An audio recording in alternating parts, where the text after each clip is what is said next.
Buti na lang, buti na lang. At meron akong nakita dito sa TikTok na gantong kaliit na mini CCTV. Ang mura lang, hindi kaya ng iba, napakamahal. Ay heto, nasa 100 plus lang. Kaya binili ko agad, diba? Ay lagi naman akong wala dito sa amin. I-on ko lang ito.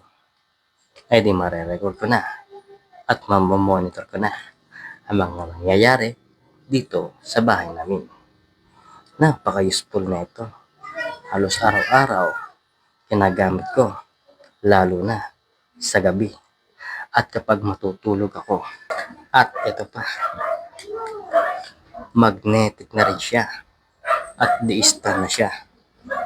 Kaya sa mga naghahanap netong gantong kaliit na mini CCTV at namamahalan sa ibang mga CCTV at gusto mong mamura, tama sa ito. 100 plus lang, nakakabili ka na ng gantong kaliit na mini CCTV. Kahit saan mo pwede mo ilagay.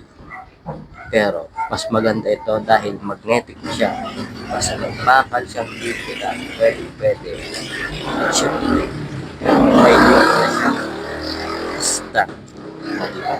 Napakasaya. O, check out mo na yan. Nasa Gedli lang.